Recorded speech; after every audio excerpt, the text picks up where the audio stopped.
മനുഷ്യന്റെ നിലനിൽപ്പിന് തന്നെ ഭീഷണിയായി കൊണ്ടുവരുന്ന വെല്ലുവിളിയാണ് മാലിന്യങ്ങളുടെ അതിപ്രസരം.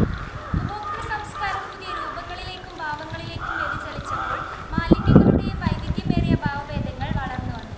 നഗര ഖരമാലിന്യങ്ങൾ അനിയന്ത്രിതമായി വർദ്ധിച്ചു വരുന്ന ഈ കാലഘട്ടത്തിൽ ശാസ്ത്രീയ മാലിന്യ സംസ്കരണത്തിന്റെ പ്രാധാന്യം വളരെ വലുതാണ്.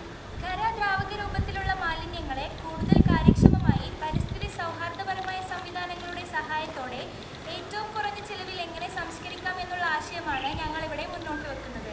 അതിനായി ഡ്രൈനേജ്, സീവേജ്, സ്ലെഡ്ജ്, ഓട, അഴുക്കുചാൽ തുടങ്ങിയവയിൽ നിന്നുമുള്ള വേസ്റ്റിനെ ഒരുപോലെ റിസീവിംഗ് ചാമ്പറിൽ എത്തിച്ച് സ്ക്രീനിങ്ങിന് വിധേയമാക്കി പമ്പ് ചെയ്ത് കണ്ടെയ്നറിൽ എത്തിക്കുന്നുണ്ട്.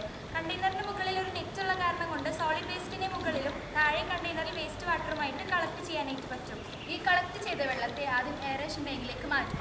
എയറേഷൻ ടാങ്കിലേക്ക് മാറ്റുന്നതോടുകൂടി അത് ഓക്സിജനുമായി കമ്പൈൻ ചെയ്യും.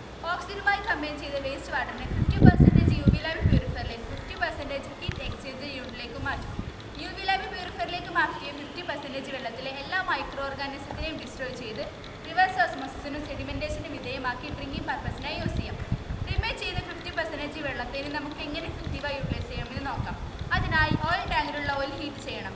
അതിനായി പാരാബോളിക് മിററിന്റെ ഫോക്കൽ ലെങ്തിലൂടെ ഓയിൽ കടത്തിവിടുമ്പോൾ സോളാർ എന്ന വലിയ സോഴ്സ് വഴി ഓയിൽ ഹീറ്റ് ആവുകയും ഹീറ്റ് എക്സ്ചേഞ്ചർ യൂണിറ്റിലേക്ക് എത്തുകയും ചെയ്യും. ഡെൻസിറ്റി ഡിഫറൻസ് കാരണം ഓയിലും വാട്ടറും മിക്സ് ആവുകയില്ല. പകരം ഓയിലിലുള്ള ഹീറ്റ് വെള്ളത്തിലേക്ക് ട്രാൻസ്ഫർ ചെയ്യുകയും അതുവഴി നീരാവി പുറപ്പെടുകയും അതുപയോഗിച്ച് ടർബൈൻ കറക്കുകയും ചെയ്യാം. അവശേഷിക്കുന്ന സോളിഡ് വേസ്റ്റിനെ ബയോഡീഗ്രേഡബിൾ എന്നും നോൺ ബയോഡീഗ്രേഡബിൾ എന്നും ക്ലാസിഫൈ ചെയ്യുന്നുണ്ട്. നോൺ ബയോഡീഗ്രേഡബിൾ ആയിട്ടുള്ള വേസ്റ്റിനെ സെൻസ് ചെയ്ത് കളക്ട് ചെയ്ത് റീസൈക്കിൾ ചെയ്ത് റീയൂസ് ചെയ്യാനായിട്ട് പറ്റും. അവശേഷിക്കുന്ന ബയോഡീഗ്രേഡബിൾ ആയിട്ടുള്ള വേസ്റ്റിനെ പ്രിമിക്സർ യൂണിറ്റിലേക്കാണ് മാറ്റുന്നത്. പ്രിമിക്സർ യൂണിറ്റിൽ വെച്ച് പൊടിച്ച് ഗ്രാനുൾസ് ആക്കി മാറ്റിയ വേസ്റ്റിനെ എയറോബിക് ഡൈജസ്റ്ററിലേക്കും അവശേഷിക്കുന്നവ അനറോബിക് ഡൈജസ്റ്ററിലേക്കുമാണ് മാറ്റുന്നത്. എയറോബിക് ഡൈജസ്റ്ററിൽ വെച്ച് ഓക്സിജനുമായി കമ്പൈൻ ചെയ്യിച്ച് ഡീകമ്പോസ് ചെയ്യിച്ചതിന് ശേഷം സോൾവെന്റ് ആയിട്ടുള്ള കാർബൺ ഡൈ ഓക്സൈഡിനെ കളക്ട് ചെയ്യുന്നുണ്ട്.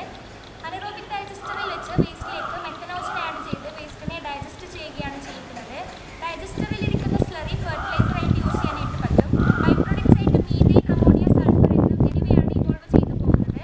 മീഥേനെ കുറച്ച് ബയോഗ്യാസ് പ്ലാന്റിലേക്ക് മാറ്റുന്നുണ്ട്. അവശേഷിക്കുന്ന മീഥേൻ, സൾഫർ, അമോണിയ എന്നിവയെ ഗ്യാസ് സ്ക്രബ്ബറിലേക്കാണ് മാറ്റുന്നത്. ഗ്യാസ് സ്ക്രബ്ബറിൽ വെച്ച് വാട്ടർ ആഡ് ചെയ്ത് ഗ്യാസസിലുള്ള ഇമ്പ്യൂരിറ്റീസിനെ ഡിസ്ട്രോയ് ചെയ്ത് അമോണിയ വെള്ളത്തിൽ ഡിസോൾവ് ആവുന്ന കാരണം കൊണ്ട് ഡയറക്റ്റ് ആയിട്ട് കളക്ട് ചെയ്യാനായിട്ട് പറ്റും.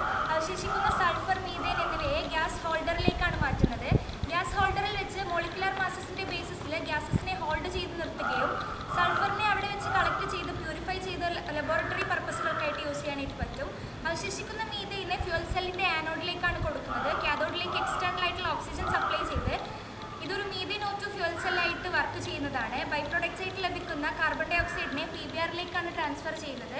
PBR എന്ന് വെച്ചിട്ടുണ്ടെങ്കിൽ ഓട്ടോ ബയോ റിയാക്ടർ ആണ്. അവിടെ വെച്ച് ആൽഗെ ആർട്ടിഫിഷ്യലായിട്ട് കൾട്ടിവേറ്റ് ചെയ്യുന്നുണ്ട്. കൾട്ടിവേറ്റ് ചെയ്ത ആൽഗേനെ സ്ക്യൂപ്രസ് എക്സ്ട്രാക്ട് ചെയ്യുന്നുണ്ട്. അവിടെ വെച്ച് എത്തനോളും പെട്രോളിയം പ്രോഡക്ട്സും ബൈ പ്രൊഡക്ട്സ് ആയിട്ട് കിട്ടുന്നത്.